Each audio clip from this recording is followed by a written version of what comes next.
나이만 되면 알아서 나오는 거 아니야? 아닙니다. 2026년 들어서 기초연금 선정 기준이 다시 조정되었습니다.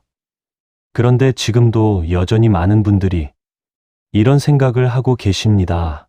기초연금은 신청주의 원칙입니다.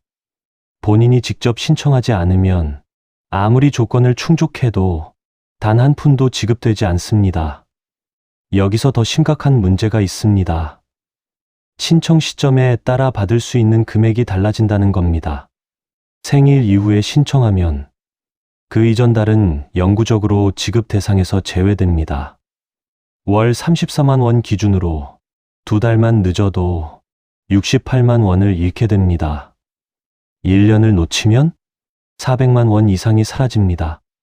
복지부가 공개한 자료에 따르면 기초연금 신청자 중 상당수가 생일이 지난 후에야 신청서를 제출하고 있습니다. 제도를 몰라서 손해를 보는 경우가 여전히 많다는 뜻입니다. 오늘 영상에서는 언제 신청해야 첫 달부터 정확히 받을 수 있는지, 어떤 기준으로 대상자가 결정되는지, 어떤 착각 때문에 신청조차 포기하는 분들이 많은지, 그리고 탈락 후에도 다시 도전할 수 있는 구조는 무엇인지까지 모두 정리해드리겠습니다. 중간에 영상을 끄시면 정작 중요한 신청 타이밍과 서류 준비 과정을 놓치게 됩니다. 그래서 이 영상은 처음부터 끝까지 보셔야 합니다. 구독과 좋아요는 더 많은 분들이 정확한 정보를 받을 수 있도록 돕는 가장 쉬운 방법입니다. 구독과 좋아요 눌러주세요. 앞으로도 꼭 도움이 되는 좋은 콘텐츠로 보답하겠습니다. 혹시 기초연금에 대해 잘 아시는 분은 댓글로 1번을, 잘 모르겠다 하시는 분은 2번으로 댓글 남겨주세요. 여러분의 의견을 다음 영상에 반영하도록 하겠습니다. 대부분의 분들이 생일 지나고 신청하면 되겠지 라고 생각하시는데, 그런데 실제로는 이게 문제의 시작입니다. 기초연금에서 가장 많은 손실이 발생하는 지점 중 하나가 바로 신청 시점입니다.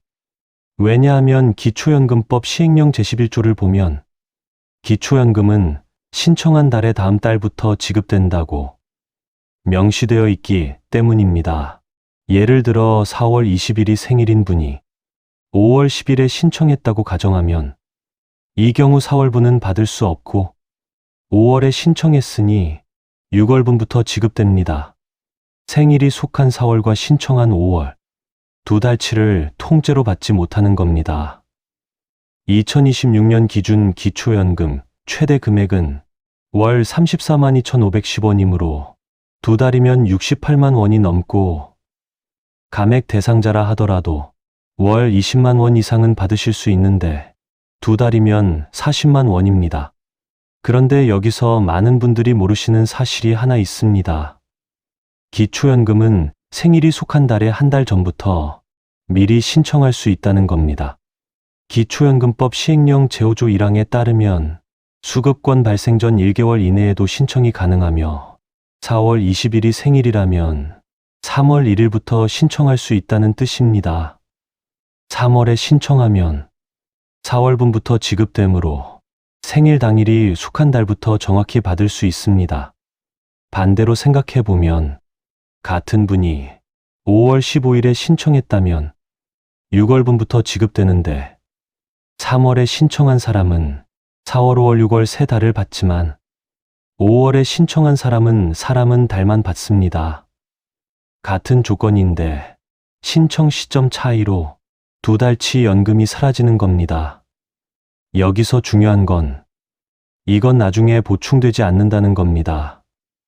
기초연금은 소급 지급이 불가능하므로 한번 놓친 달은 영구적으로 받을 수 없습니다. 국민연금공단 통계를 보면 매년 신규 신청자 중 약 30% 이상이 생일 이후에 신청서를 제출하며 이 중 상당수가 생일이 지나고 한 달, 두 달 뒤에 신청하기 때문에 그 사이 연금을 못 받는 겁니다. 정리하겠습니다. 생일이 4월이면 3월 1일부터, 생일이 9월이면 8월 1일부터 신청 가능합니다. 생일 한 달 전 그 달 1일이 신청 가능 시작일이며 이때 신청하면 생일이 속한 달부터 연금이 나오지만 하루라도 늦으면 그 달 연금은 사라집니다.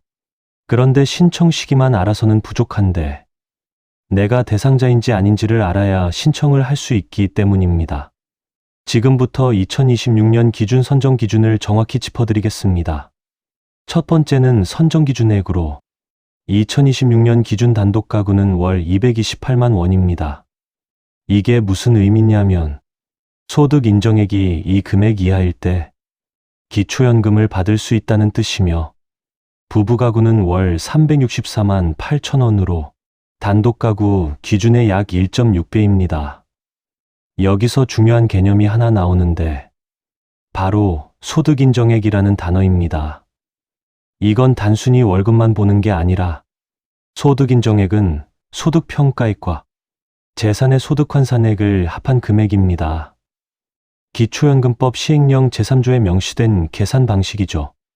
월급이 적어도 재산이 많으면 소득 인정액이 높아질 수 있지만 반대로 월급이 있어도 재산이 거의 없으면 소득 인정액이 낮아질 수 있습니다. 두 번째 기준연금액인데 2026년 기준 월 34만 2,510원이며 이게 받을 수 있는 최대 금액입니다. 그런데 이 금액을 전부 받는 분들도 있고 일부만 받는 분들도 있습니다. 왜 그럴까요? 첫 번째 경우는 부부가구로 부부 두 분이 모두 기초연금을 받으면 각각 20%씩 감액됩니다. 기초연금법 시행령 제7조에 따른 감액 규정이며 34만 2,510원에서 20%를 빼면 27만 4,008원이므로 두 분이 각각 이 금액을 받습니다. 합치면 약 54만 8천원으로 감액이 없었다면 두 분이 68만 5,020원을 받으셨을 테니 약 13만 7천원 정도 차이가 납니다. 왜 감액하느냐면 부부는 1인 가구보다 생활비가 덜 든다는 정부 판단입니다.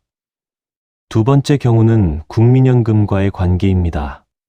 국민연금을 받고 계신 분들 중에서 일정 금액 이상 받으시면 기초연금이 감액됩니다. 그 기준이 월 51만 3,760원입니다. 기초연금법 시행령 제11조2에 명시된 기준이며 국민연금을 이 금액보다 많이 받으시면 기초연금이 줄어들지만 이 금액 이하로 받으시면 기초연금 전액을 받을 수 있습니다. 예를 들어 국민연금을 월 45만 원 받으신다고 가정하면 51만 3,760원보다 적으므로 이 경우 기초연금 34만 2,510원을 그대로 받을 수 있습니다. 물론 소득인정액이 선정기준액 이하여야 하죠. 반대로 국민연금을 월 60만 원 받으신다고 가정하면 51만 3,760원을 넘으므로 이 경우 기초연금이 감액됩니다. 감액폭은 국민연금 금액에 따라 달라지는데 대체로 기초연금의 50에서 70% 수준으로 줄어듭니다. 세 번째로 중요한 건 근로소득 계산 방식인데 아직도 일을 하고 계신 분들이 많이 궁금해하시는 부분입니다. 근로소득은 전액 다 계산하지 않으며 공제가 있습니다. 기초연금법 시행령 별표 121을 보면 근로소득 공제 기준이 나오는데 2026년 기준 먼저 112만 원을 공제하고 남은 금액의 30%를 추가로 공제합니다.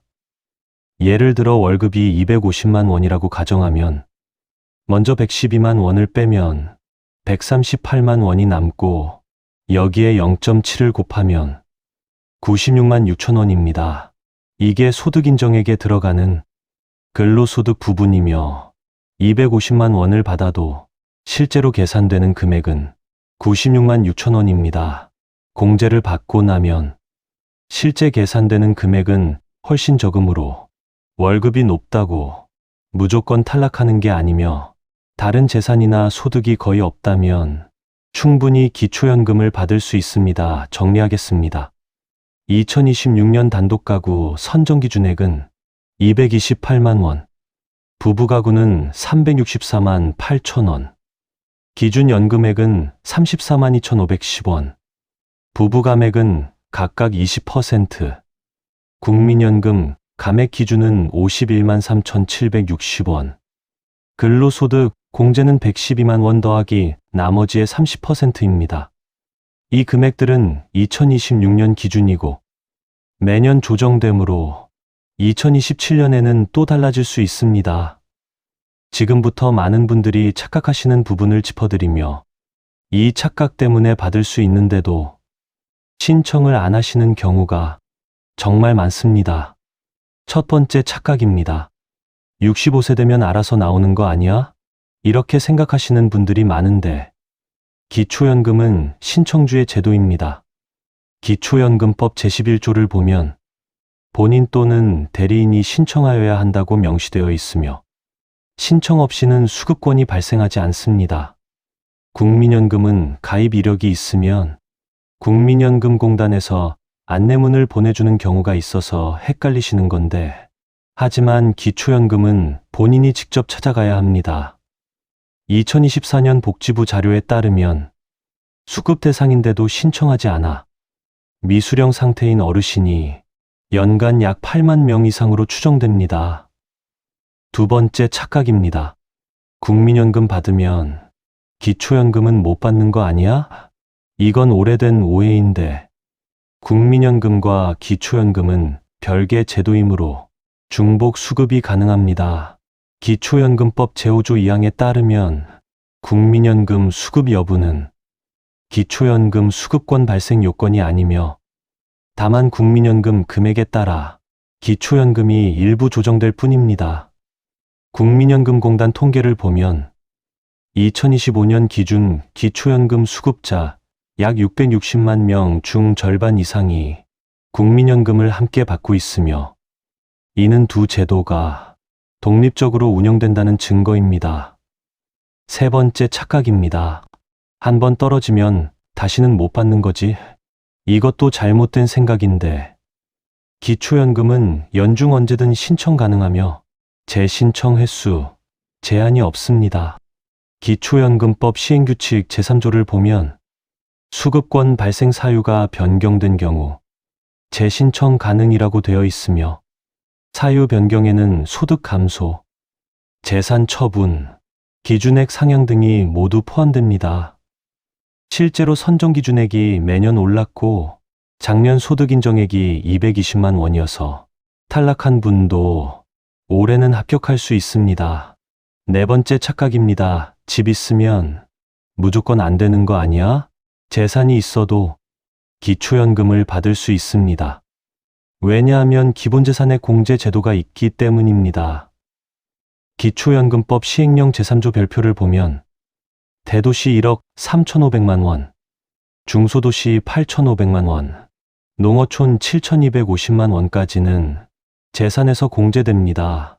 예를 들어 부산대도시에 공시가격 3억 원짜리 아파트가 있고 주택담보대출 1억이 있다면 재산 3억 빼기 기본재산액 1억 3,500만 원 빼기 부채 1억은 6,500만 원이 되며 이걸 월소득으로 환산하면 6,500만 원 곱하기 4% 나누기 12개월 약 21만 6천 원입니다. 다른 소득이 거의 없다면 소득 인정액이 30만 원 이하로 나올 수 있으므로 충분히 기초연금을 받을 수 있습니다. 다섯 번째 착각입니다. 자식이 잘 살면 안 주는 거 아니야? 기초연금은 본인과 배우자의 소득재산만 봅니다. 기초연금법 시행령 제2조를 보면 수급권자 및 그 배우자의 소득인정액이라고 명시되어 있으며 자녀의 소득재산은 조사 대상이 아닙니다. 다만 예외가 하나 있는데 자녀 소유 주택시가 표준에 6억 원 이상의 무상으로 거주하는 경우입니다. 이 경우 기초연금법 시행령 별표 1의에 따라 무료임차 소득이 발생하는데 주택가액의 연 0.78%를 월소득으로 환산합니다. 예를 들어 자녀 소유 8억 원 주택에 무료로 거주하면 8억 곱하기 0.78% 나누기 12개월은 약 52만 원이 소득으로 잡히는데 이 부분만 주의하시면 됩니다. 6번째 착각입니다. 부부는 2배 받는 거지? 부부가 모두 기초연금을 받으면 각각 80%씩만 지급되는데 기초연금법 시행령 제7조에 따른 부부감액 규정입니다. 34만 2,510원 곱하기 80% 27만 4,008원이므로 두 분 합쳐서 약 54만 8천원을 받습니다. 왜 감액하냐면 통계청 가계동향부사를 보면 2인 가구 생계비가 1인 가구의 1.6배 수준이므로 정부는 부부는 생활비가 덜 든다고 판단하여 지급액을 조정합니다. 정리하겠습니다. 신청해야 받습니다. 국민연금과 중복 가능합니다.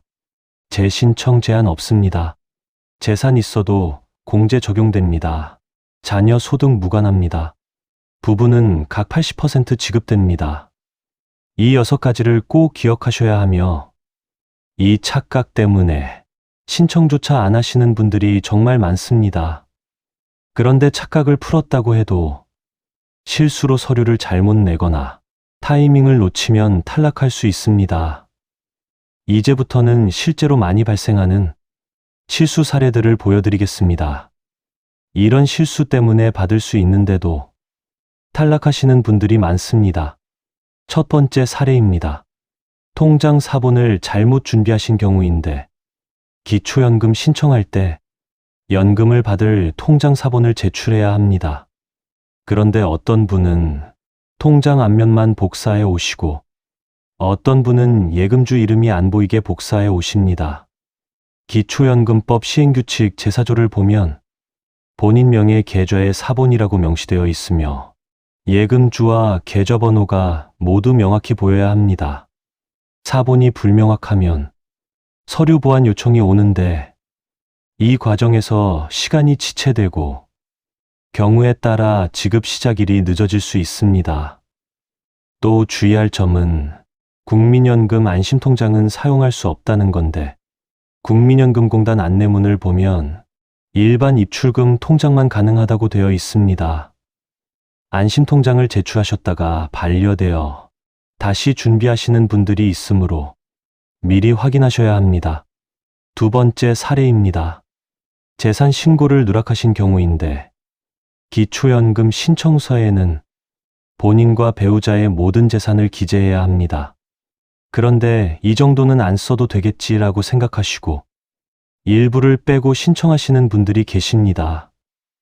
예를 들어 시골에 있는 작은 땅, 몇 년 전에 자녀에게 증여한 보험, 잘 안 쓰는 예금 통장 등을 신고하지 않는 경우인데 하지만 국민연금공단은 금융정보 조회를 통해 모든 재산을 확인합니다. 기초연금법 시행령 제10조에 따라 국세청, 금융기관, 보험사 등의 자료 제공을 요청할 수 있으며 신고하지 않은 재산이 나중에 확인되면 어떻게 될까요? 경미한 경우는 재산을 추가하여 재계산하는데 이 과정에서 소득 인정액이 올라가 탈락할 수 있습니다. 심한 경우는 거짓 신청으로 간주되어 신청 자체가 반려되거나 이미 받은 연금을 환수당할 수도 있습니다. 세 번째 사례입니다. 의료비 공제를 놓치신 경우인데 2025년부터 의료비 공제 범위가 확대되어 본인 배우자뿐 아니라 생계를 같이 하지 않는 부양가족의 의료비도 공제 대상입니다. 보건복지부 고시 제2024에 2835에 명시된 내용이죠. 예를 들어 따로 사는 딸이 부모님 병원비를 신용카드로 결제했다면 이 금액도 소득에서 차감할 수 있는데 문제는 이걸 모르고 신청하시는 겁니다. 작년에 병원비를 연간 300만 원 썼다면 소득 인정액에서 300만 원을 빼주므로 월로 환산하면 25만 원이 줄어듭니다. 소득 인정액이 250만 원이었던 분이 의료비 공제받으면 225만 원이 되므로 선정기준액 228만 원 이하로 떨어져 합격할 수 있습니다. 하지만 의료비 공제를 신청하지 않으면 이 혜택을 못 받는데 신청 시 건강보험공단 자료를 첨부하거나 병원 약국 영수증을 제출하면 됩니다. 네 번째 사례입니다. 배우자 동의를 받지 못한 경우인데 기초연금 신청 시 배우자가 있으면 배우자의 금융정보 제공 동의서도 필수입니다. 기초연금법 시행규칙 제5조에 배우자의 서명 또는 날인이 필요하다고 명시되어 있죠. 그런데 배우자분이 왜 내 재산까지 조사받아야 하느냐 하며 서명을 거부하는 경우가 있으며, 특히 재혼 가정이나 경제활동을 따로 하시는 부부에게서 이런 일이 발생합니다. 배우자 동의서가 없으면 심사가 진행되지 않으므로 신청 자체가 불가능합니다. 이 경우 주민센터나 국민연금공단 상담원이 배우자 동의 없이는 접수가 안 됩니다 라고 안내하는데, 결국 돌아가셨다가 며칠 뒤 배우자를 설득해서 다시 오시는 분들이 계십니다. 이 과정에서 시간이 지나면 신청 시점이 늦어져 첫 지급월이 밀릴 수 있습니다. 정리하겠습니다. 통장 사본은 예금주 계좌번호 명확히, 재산은 전부 신고, 의료비 공제 적극 활용, 배우자 동의 미리 받기입니다. 이런 실수들이 서류 관련 실수인데, 그런데 여기서 끝이 아닙니다. 이번에는 다른 유형의 실수들을 보여드리겠는데, 서류 문제가 아니라 타이밍이나 상황 판단에서 발생하는 실수들입니다. 첫 번째 사례입니다. 배우자 사망 후 신고를 늦게 하신 경우인데, 부부 두 분이 기초연금을 받고 계시다가 한 분이 돌아가시면 어떻게 될까요? 기초연금법 시행규칙 제12조를 보면 지체 없이 신고하여야 한다고 되어 있는데, 배우자가 사망하면 단독가구로 전환되므로 감액이 해제됩니다. 부부일 때는 각각 80%씩 받아서 27만 4,008원이었지만 단독가구가 되면 100%, 전액인 34만 2,510원을 받을 수 있습니다. 월 약 6만 8천원이 늘어나는 건데, 그런데 이걸 신고하지 않으면 계속 27만 4,008원만 받게 됩니다. 예를 들어 배우자가 3월에 돌아가셨는데 6월에야 신고했다면 3월, 4월, 5월 3개월간 약 20만 원을 덜 받은 겁니다. 나중에 소급해서 차액을 받을 수 있냐? 기초연금법 시행규칙에 따르면 변경 신고일이 속한 달의 다음 달부터 조정되므로 이미 지나간 달은 차액을 못 받습니다. 두 번째 사례입니다. 전입신고를 하지 않은 경우인데, 기초연금 수급자가 다른 지역으로 이사를 가면 주소지 관할이 바뀝니다. 기초연금법 시행령 제8조를 보면 주소지, 관할, 시장군 수구청장이 지급한다고 되어 있으므로 서울에서 부산으로 이사했다면 부산 관할로 넘어가야 하는데, 전입신고를 안 하면 어떻게 될까요? 주민등록상 주소는 여전히 서울이므로 서울시에서 계속 연금을 지급합니다. 하지만 실제 거주지는 부산이므로 나중에 확인되면 부정수급 의심을 받을 수 있습니다. 특히 지역별 기본재산액이 다른데, 대도시 1억 3,500만 원, 중소도시 8,500만 원, 농어촌 7,250만 원이므로 서울에서 농어촌으로 이사했는데 신고 안 하면 기본재산액 공제가 잘못 적용되어 소득인정액 계산이 틀어집니다. 이 경우 나중에 재산 정하면서 지급액이 줄거나 환수 요구를 받을 수 있으므로 이사하시면 반드시 전입신고하고 기초연금 주소 변경도 함께 신고하셔야 합니다. 세 번째 사례입니다. 해외 체류를 신고하지 않은 경우인데, 기초연금법 제11조 2를 보면 60일 이상 해외 체류 시 지급 정지라고 명시되어 있습니다. 자녀가 있는 미국에 3개월 다녀오셨다고 가정하면 3개월은 90일이므로 60일을 훨씬 넘는데, 이 기간 동안 받으신 기초연금은 어떻게 될까요? 부정수급으로 간주되어 환수 조치가 내려지며 3개월 치면 약 100만 원이 넘는 금액을 토해내야 합니다. 국민연금공단은 출입국관리사무소 자료를 정기적으로 조회하므로 나중에 반드시 확인됩니다. 그런데 사전에 신고하면 어떻게 될까요? 해외 체류 기간 동안은 지급이 정지되지만 귀국 후 재신고하면 다시 지급이 재개됩니다. 정당한 절차이므로 문제가 되지 않는데, 신고 없이 다녀오면 나중에 환수 대상이 됩니다. 정리하겠습니다. 매년 기준 확인 후 재신청, 배우자 사망 시 즉시 신고, 이사 시 주소 변경 신고, 해외 60일 이상 체류 시 사전 신고입니다. 이런 실수들이 타이밍과 신고 관련 실수인데, 그렇다면 이런 실수를 피하려면 어떻게 해야 할까요? 지금부터는 지금 당장 확인하실 수 있는 체크리스트를 드리겠습니다. 하나씩 점검하시면서 준비하시면 됩니다. 첫 번째, 체크 항목입니다. 만 65세가 언제인지 정확히 계산하십시오. 기초연금법 제3조를 보면 65세에 도달한 날이 속하는 달부터 수급권이 발생하는데, 예를 들어 1961년 5월 20일생이면 2026년 5월 20일에 만 65세가 됩니다. 그런데 신청은 그전 달인 4월 1일부터 가능하므로 달력에 2개 날짜를 표시하셔야 합니다. 첫째, 생일. 한 달 전 그 달 1일 신청 가능 시작일. 둘째, 생일이 속한 달 1일 수급권 발생일입니다. 4월 1일부터 신청할 수 있고, 이때 신청하면 5월분부터 받을 수 있는데 5월 1일 이후에 신청하면 6월분부터 받게 되므로 한 달치를 놓칩니다. 두 번째, 체크 항목입니다. 복지로 홈페이지에서 모의 계산을 먼저 해보십시오. 복지로 www.vokjiro.go.kr에 접속하시면 기초연금 모의 계산 메뉴가 있는데, 본인의 소득과 재산을 입력하면 대략적인 수급 가능 여부를 알 수 있습니다. 정확하지는 않은데, 왜냐하면 실제 심사에서는 금융정보 조회를 통해 더 상세히 확인하기 때문입니다. 하지만 전혀 안 될 것 같다, 또는 충분히 가능할 것 같다 정도는 파악할 수 있으므로 5분 정도 투자해서 미리 확인해 보시면 됩니다. 인터넷이 어려우시면 자녀분께 부탁하시거나 주민센터에 전화해서 상담받으실 수도 있습니다. 세 번째, 체크 항목입니다. 필요 서류를 미리 준비하십시오.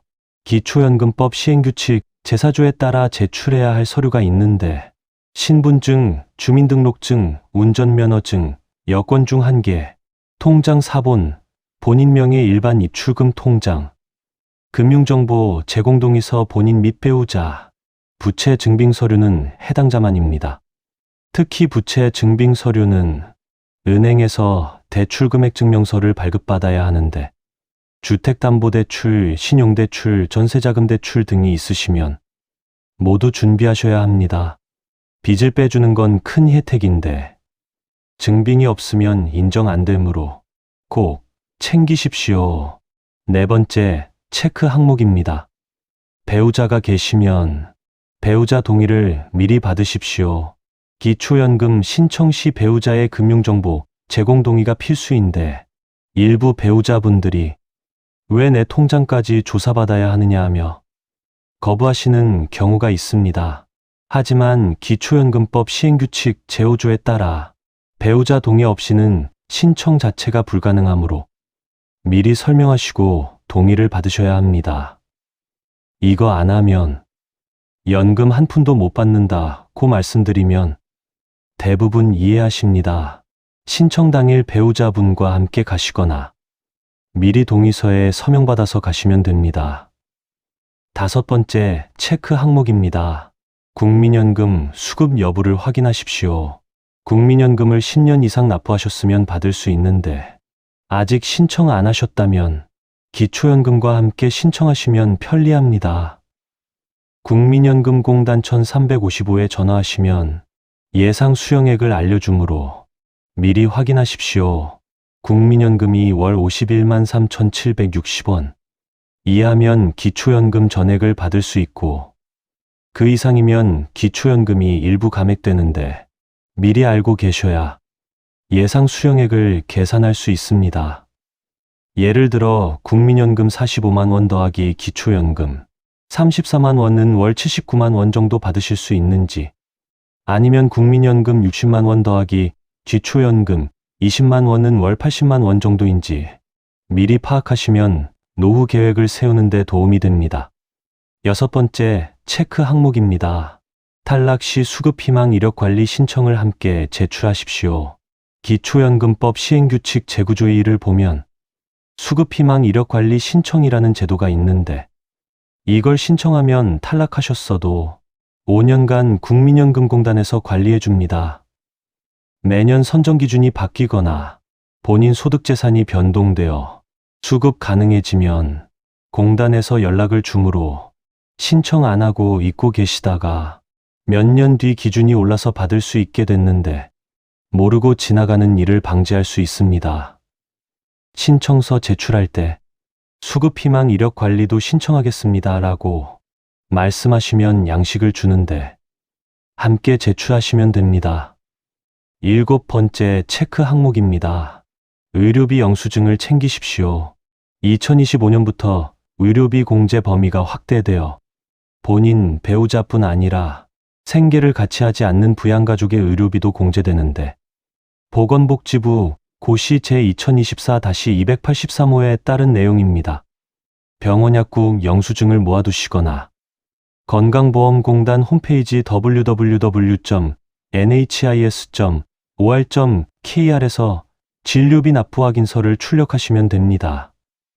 연간 의료비가 많으신 분은 이것만으로도 소득 인정액이 크게 낮아질 수 있으므로 꼭 챙기십시오. 8번째, 체크 항목입니다.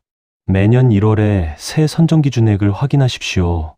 보건복지부는 매년 1월 초에 그해 기초연금 선정 기준액을 발표하는데 복지로 홈페이지나 보건복지부 홈페이지에서 확인할 수 있습니다.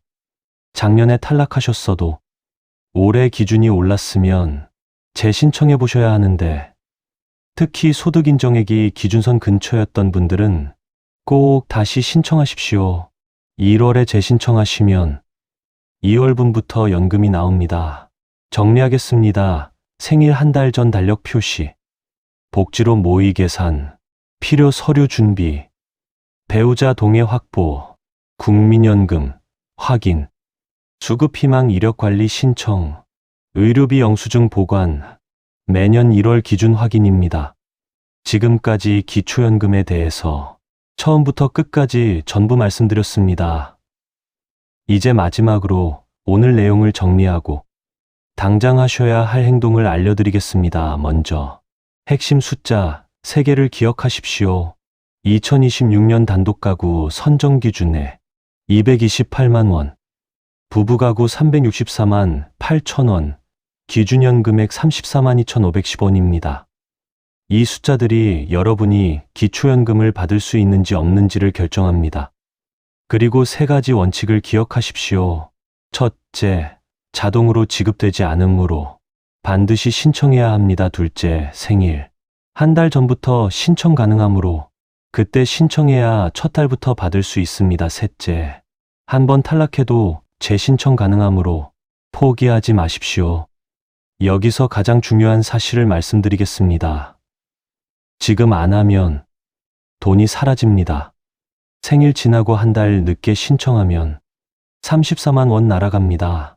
2달 늦으면 68만 원, 1년 늦으면 400만 원이 넘습니다. 과거 소급 지급이 안 되므로 한 번 놓친 달은 영원히 못 받습니다. 작년에 탈락했는데 올해 기준이 올랐는데도 재신청 안 하면 그 사이 매달 받을 수 있었던 돈을 다 놓치는데 1년이면 400만 원, 3년이면 1200만 원입니다. 그래서 지금 당장 해야 할 행동이 있습니다. 첫째, 만 65세 다가오시는 분은 달력에 표시하세요. 생일 한 달 전 그 달 1일을 표시하십시오. 예를 들어 생일이 8월 20일이면 7월 1일에 표시하고 7월 중에 주민센터나 국민연금공단 1355에 방문하시면 됩니다. 7월에 신청하면 8월분부터 받을 수 있지만 8월에 신청하면 9월분부터 받음으로 한 달치 34만 원을 잃습니다. 둘째, 지금 바로 모의 계산하세요. 복지로 홈페이지에 접속해서 기초연금 모의 계산을 해보십시오. 소득과 재산을 입력하면 5분 안에 대략적인 가능 여부를 알 수 있습니다. 인터넷이 어려우시면 자녀분께 부탁하시거나 주민센터 129에 전화해서 기초연금 받을 수 있는지 상담받고 싶다고 말씀하시면 됩니다. 셋째, 과거 탈락하신 분은 올해 재신청하세요. 2026년 기준이 228만 원으로 올랐으므로 작년에 220만 원대로 탈락하신 분은 올해 합격할 수 있습니다. 주민센터에 전화해서 기초연금 재신청하고 싶다고 말씀하시면 됩니다. 1월에 재신청하시면 2월분부터 받을 수 있는데 매달 늦어질수록 받을 수 있는 돈이 줄어듭니다. 넷째, 국민연금 받으시는 분은 금액 확인하세요. 국민연금 51만 3,760원 이하면 기초연금 전액 받을 수 있고 그 이상이면 일부 감액되는데 미리 알아야 예상 수령액을 계산할 수 있습니다. 국민연금공단 1355에 전화하시면 현재 수령액을 알려주므로 확인 후 기초연금 신청하시면 됩니다. 다섯째, 서류 미리 준비하세요. 신분증, 통장 사본, 금융정보 제공동의서 본인과 배우자, 부채 있으면 대출금액 증명서, 의료비 많이 쓰셨으면 영수증을 준비하십시오. 특히 배우자 계신 분은 배우자 동의 미리 받으셔야 하는데 동의 없으면 신청 자체가 불가능합니다. 마지막으로 복지 제도를 대하는 3가지 기준을 알려드리겠습니다. 다른 복지 제도를 보실 때도 이 3가지만 확인하시면 손해 안 보십니다. 첫째, 자동인지 신청인지 확인하세요. 대부분의 복지 제도는 신청해야 받을 수 있는데 자동으로 나오는 게 거의 없습니다. 몰랐어요 라고 해도 소급 지급 안 됩니다. 둘째, 신청 시기를 확인하세요. 기초연금처럼 미리 신청 가능한 것도 있고 정해진 기간에만 받는 것도 있으므로 타이밍 놓치면 손해입니다. 셋째, 재신청 가능 여부를 확인하세요. 한번 탈락해도 기준이 바뀌거나 본인 상황이 바뀌면 다시 신청할 수 있는데 포기하지 마십시오. 오늘 영상이 도움이 되셨기를 바랍니다. 주변에만 65세 가까이 되시는 분들이 계시면 이 영상을 꼭 공유해 주십시오. 기초연금은 신청만 하면 받을 수 있는 돈인데 모르셔서 손해보시는 분들이 정말 많습니다. 이 영상은 한번 보고 끝나는 정보가 아닙니다. 나중에 소득이 바뀌거나 재산이 바뀌거나 재신청할 때도 이 영상을 다시 보십시오. 그때마다 새로운 걸 발견하실 겁니다. 영상 저장해 두시고 필요할 때 꺼내 보시면 됩니다. 오늘 영상을 보시며 어떤 생각이 드셨나요? 여러분의 경험과 생각을 댓글로 나눠주세요. 여러분의 이야기가 누군가에게 큰 도움이 될 것입니다. 오늘도 끝까지 시청해 주신 여러분께 깊은 감사를 드립니다. 구독과 좋아요는 더 많은 분들이 정확한 정보를 받을 수 있도록 돕는 가장 쉬운 방법입니다. 오늘도 행복한 하루 되세요. 금빛 가이드였습니다.